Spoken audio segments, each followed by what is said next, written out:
Pucuk 2, tembak!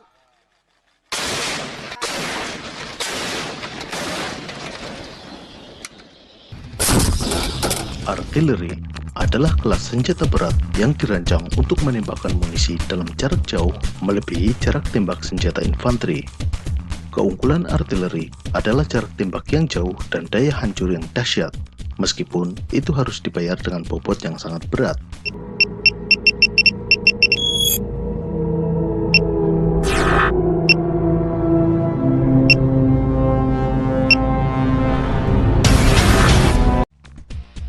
Tipe-tipe artileri dapat digolongkan berdasarkan berbagai macam kategori. Misalnya, berdasarkan kalibernya dibagi menjadi kaliber kecil, sedang, dan berat. Berdasarkan penggeraknya, dibedakan menjadi artileri tarik maupun artileri gerak sendiri atau swak gerak. Berdasar sasarannya, dapat dibedakan menjadi artileri medan dan artileri pertahanan udara. Kemudian, berdasar lintasan tembakannya dibedakan menjadi 3. Artileri dengan lintasan peluru yang relatif datar dan umumnya digunakan sebagai tembakan langsung disebut sebagai cannon atau gun. Artileri dengan sudut tembakan yang lebih tinggi dengan lintasan peluru yang lebih melengkung sehingga mampu mencapai jarak yang lebih jauh disebut sebagai howitzer. Sedangkan artileri dengan sudut penembakan sangat tinggi dan lintasan peluru parabolik dikategorikan sebagai mortir. Tentara Nasional Indonesia menggunakan berbagai macam artileri dalam jajaran alutsistanya, dan inilah jenis-jenis artileri yang digunakan oleh TNI. Mortir merupakan artileri ringan yang biasa digunakan sebagai bantuan tembakan pasukan. Jarak tembak mortir relatif lebih dekat dibandingkan artileri jenis lainnya. Sistem penembakan mortir umumnya peluru diisikan dari depan, dari ujung laras. Mortir menggunakan laras smoothbore, yang artinya larasnya tidak dilengkapi alur di dalamnya. Karena tidak adanya alur laras yang menstabilkan peluru dengan memutarnya, peluru mortir dilengkapi sirip di bagian belakang sebagai penstabil. Mortir adalah senjata tembakan tidak langsung dengan lintasan tinggi. Lintasan peluru mortir sangat melengkung dibandingkan dengan jenis artileri lainnya. TNI, baik Angkatan Darat, Korps Marinir Angkatan Laut, maupun Paskhas Angkatan Udara, menggunakan berbagai macam jenis mortir dengan berbagai kaliber. Mortir yang digunakan oleh TNI diantaranya adalah Norinco tipe 87 kaliber 81 mm buatan Cina, 81 KRH-71Y atau mortir 81 mm model 1997 yang merupakan mortir buatan Finlandia. Selain buatan luar negeri, TNI juga menggunakan mortir buatan dalam negeri. PT Pindad telah mampu membuat mortir baik kaliber 81 mm yang diberi nama MO3 dan mortir kaliber 60 mm yaitu MO2 dan MO1.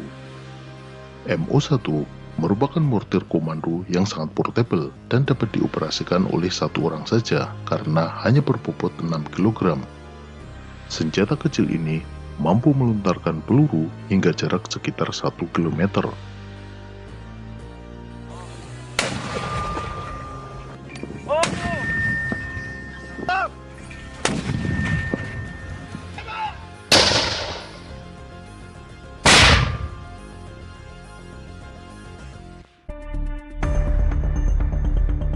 Meriam buatan Yugoslavia ini merupakan salah satu meriam tertua yang masih digunakan oleh TNI hingga saat ini. Sering disebut sebagai meriam gunung, M48 menggunakan kaliber yang relatif kecil, yaitu 76 mm. Karena mengusung kaliber kecil, berat meriam ini relatif ringan, hanya sekitar 680 kg. Salah satu keistimewaan meriam ini, selain bobotnya yang ringan, adalah meriam ini dengan mudah dapat dibongkar pasang dan dapat dirakit dalam waktu kurang dari 10 menit. Karena bobotnya yang ringan, meriam ini cocok digunakan untuk operasi lintas udara karena sangat mudah diangkut dengan helikopter. Daya tembak artileri ringan ini mencapai 8 km. Yang unik, jika dulu meriam ini pernah digunakan untuk operasi militer di Timur Timur, Sekarang, Indonesia justru menghibahkan 6 pucuk M48 untuk militer Timur Leste.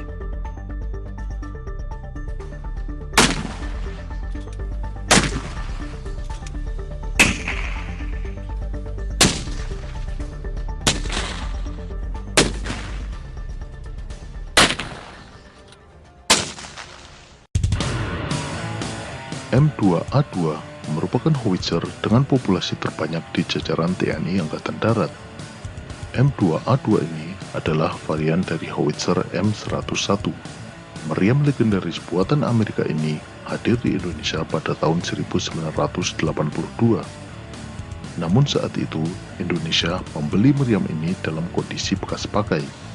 Howitzer M2A2 berkaliber 105 mm dan memiliki bobot sekitar 2,2 ton dengan jarak tembak hingga 11 km. Di Indonesia, howitzer M2A2 disebar di 10 batalion artileri Medan di Pulau Jawa, Sumatera, Kalimantan, dan Sulawesi. Diperkirakan paling tidak TNI memiliki 180 pucuk meriam jenis ini. Pucuk 2, tembak!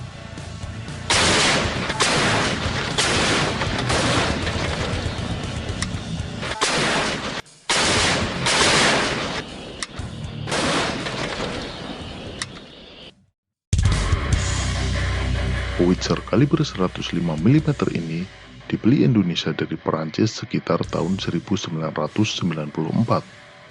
Dioperasikan oleh Korps Marinir, LG-1 pernah digunakan untuk menggempur posisi KAM saat operasi militer di Aceh. LG-1 MK2 merupakan meriam ringan kaliber 105 mm yang dibuat oleh perusahaan Giat Industri. Bobot meriam ini sekitar 1,5 ton, menjadikannya cukup mobile karena dengan mudah dapat diangkut dengan helikopter. Korps Marinir memiliki 20 pucuk meriam LG-1 ini.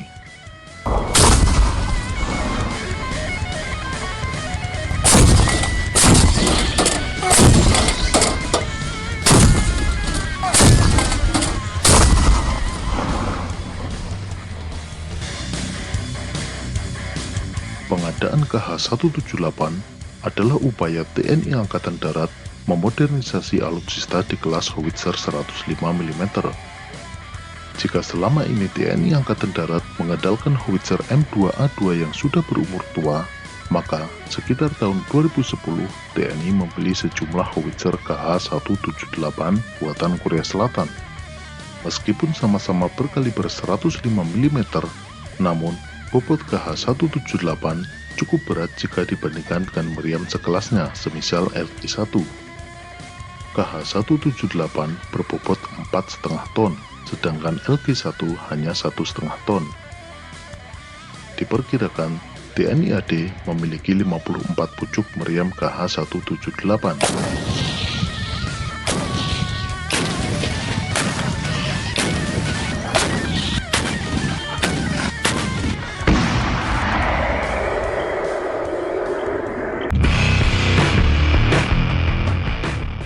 KH-179 merupakan howitzer tarik buatan Kia Heavy Industries Corporation Korea Selatan. Howitzer ini dikembangkan oleh Korea Selatan berdasarkan howitzer M114 buatan Amerika Serikat yang pernah digunakan dalam Perang Korea. Dengan kaliber 155 mm, KH-179 merupakan howitzer jenis tarik dengan kaliber terbesar yang dimiliki oleh TNI Angkatan Darat. Saat ini, setidaknya TNI memiliki 18 pucuk howitzer KH-179 yang ditempatkan dalam 3 batalion artileri Medan, yaitu Yon Armet 16 Kalimantan Barat, Yon Armet 17 Aceh, dan Yon Armet 18 di Kalimantan Timur. Sebagai howitzer tarik, dalam pergerakannya KH-179 harus ditarik dengan kendaraan penarik. Di TNI, howitzer ini ditarik oleh truk Kia KM500 yang juga buatan Korea Selatan. Jarak tembaknya adalah 20 km.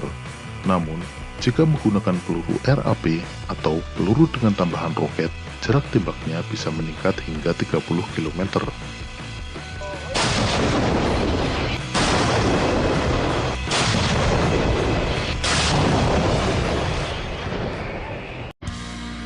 Jenis-jenis artileri di atas umumnya adalah jenis howitzer tarik.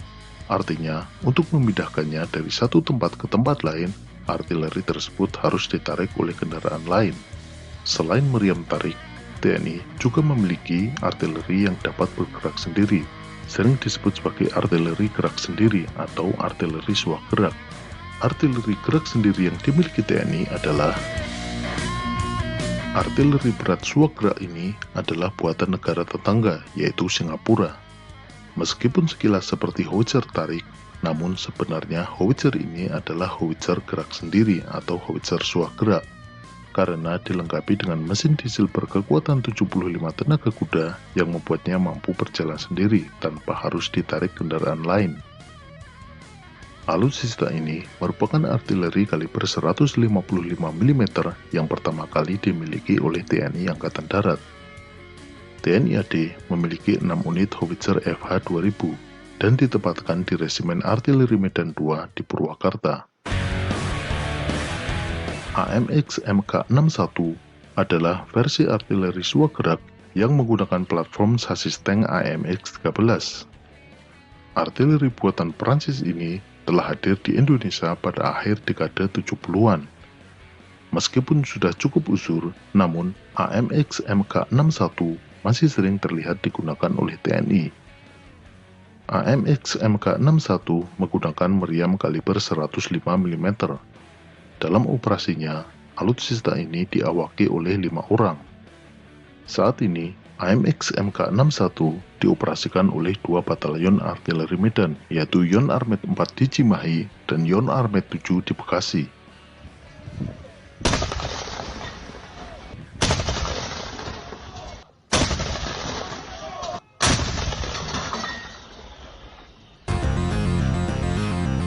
M109 merupakan artileri suah gerak andalan militer Amerika Serikat. Dengan kaliber 155 mm, menjadikan M109 masuk kategori artileri suah gerak kelas berat. Dengan bobot 27 ton, M109 masih mampu melaju dengan kecepatan 56 km per jam. Senjata utama M109 adalah meriam M126 kaliber 155 mm yang mampu menjangkau jarak 18 km dan dapat meningkat hingga 30 km jika menggunakan peluru roket.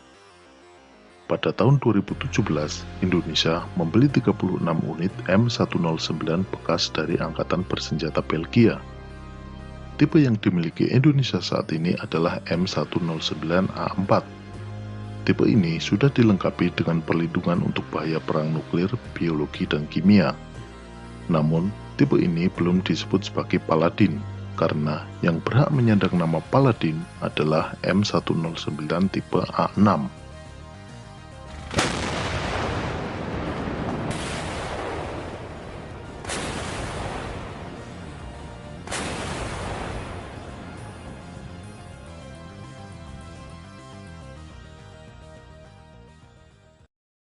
Artileri suah gerak buatan Prancis ini cukup unik. Tidak seperti artileri suah gerak lain yang umumnya ditempatkan dalam platform tank, artileri buatan Prancis ini berada di atas platform kendaraan truk. Artileri suah gerak ini dirancang oleh perusahaan Giat Industries, yang sekarang berganti nama menjadi Nexter. Diberi nama Caesar, singkatan dari Camion Équipé d'un Système d'Artillerie, yang artinya truk yang dilengkapi sistem artileri. Caesar mengusung kaliber 155 mm. Ini artinya diameter laras adalah 155 mm dan panjang larasnya adalah 52 kali diameternya, berarti 52 kali 155 mm, yaitu sekitar 8 meter. Tembakan meriam Caesar mampu menjangkau jarak 42 km. Sistem penembakan pada Caesar sepenuhnya dikontrol secara komputer dengan sistem yang disebut sebagai Sigma 30. Meskipun berkaliber besar, dalam 1 menit Caesar masih mampu menembakkan 6 proyektil, rata-rata 10 detik untuk sekali penembakan. TNI pertama kali membeli Caesar pada tahun 2012 dengan jumlah 37 unit, kemudian menambah lagi 18 unit tahun 2017, sehingga kini total 55 unit. ditempatkan di beberapa batalion artileri Medan. Di antaranya Yon Armet 9 di Purwakarta dan Yon Armet 12 di Ngawi, Jawa Timur. Selain artileri dengan tipe meriam, TNI juga mengoperasikan tipe artileri roket. Pada artileri roket, menggunakan roket sebagai pendorong munisi ke sasaran. Yang digunakan umumnya adalah peluncur roket multi yang terdiri dari banyak peluncur, sering disebut sebagai MLRS, Multiple Launch Rocket System. Kelebihan MLRS adalah mampu melepaskan banyak tembakan dalam waktu singkat. Artileri roket yang dimiliki TNI diantaranya adalah RM-70 Grad. Peluncur roket multi-swag Grad ini telah memperkuat Korps Marinir sejak tahun 2004. RM-70 merupakan alutsista buatan Cekoslovakia. Dengan 40 tabung peluncur, artileri roket ini mampu meluncurkan roket kaliber 122 mm secara simultan. Untuk menghabiskan 40 roket hanya dibutuhkan waktu sekitar 20 detik. Tembakan roket RM-70 mampu menjangkau sasaran sejauh 20 km. Roket yang diluncurkan RM-70 memiliki panjang 2,88 meter dan kecepatannya sekitar 2.500 meter per detik. RM-70 merupakan alutsista andalan Batalion Roket Pasukan Marinir atau Pasmar 1 Surabaya dan Pasmar 2 di Jakarta. Korps Marinir memiliki 9 unit RM-70 Grad yang dibeli tahun 2003 dan 8 unit RM-70 Vampire yang dibeli tahun 2016. Selain digunakan meluncurkan roket dari darat, TNI Angkatan Laut juga menguji cobakan penggunaan RM-70 yang ditempatkan di atas dek kapal perang TNI Angkatan Laut.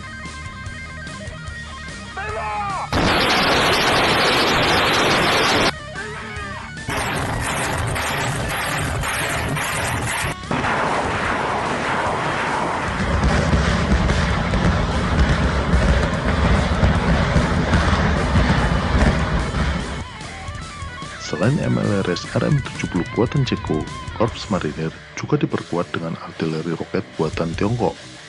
Meskipun baru dalam jumlah sedikit, Marinir Indonesia mengoperasikan Norinco tipe 90B. Sama halnya dengan RM-70, artileri ini juga memuat 40 peluncur roket yang mampu menembak secara simultan.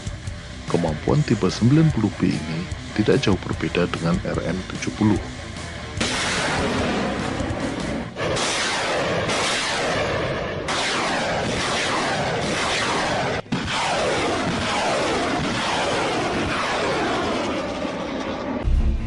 Astros II adalah sistem artileri roket paling dahsyat yang dimiliki TNI Angkatan Darat saat ini. Artileri roket ini dibuat oleh perusahaan Avibras Industria Aerospasial Brasil. Di negara asalnya telah digunakan sejak tahun 1983. TNI Angkatan Darat melakukan pengadaan 36 unit Astros II pada tahun 2012. Versi yang dibeli adalah versi MK6 yang merupakan seri terbaru.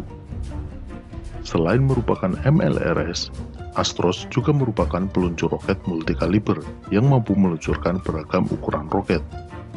Peluncur ini dapat meluncurkan roket mulai dari kaliber yang terkecil 127 mm hingga kaliber 450 mm.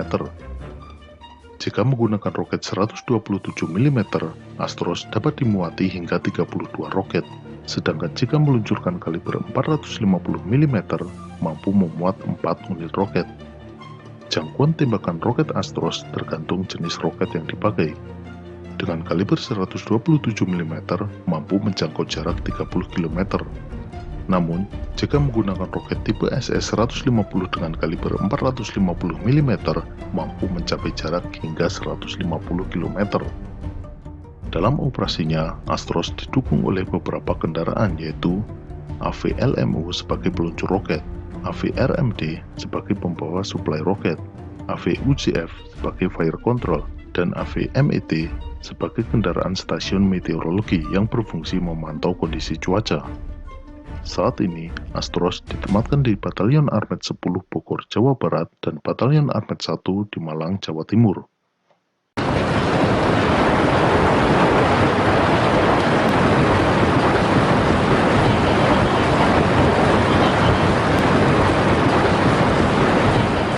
itulah jenis-jenis artileri yang digunakan oleh TNI. Pada episode berikutnya, kita akan membahas tank yang dimiliki dan digunakan oleh TNI. Sampai jumpa.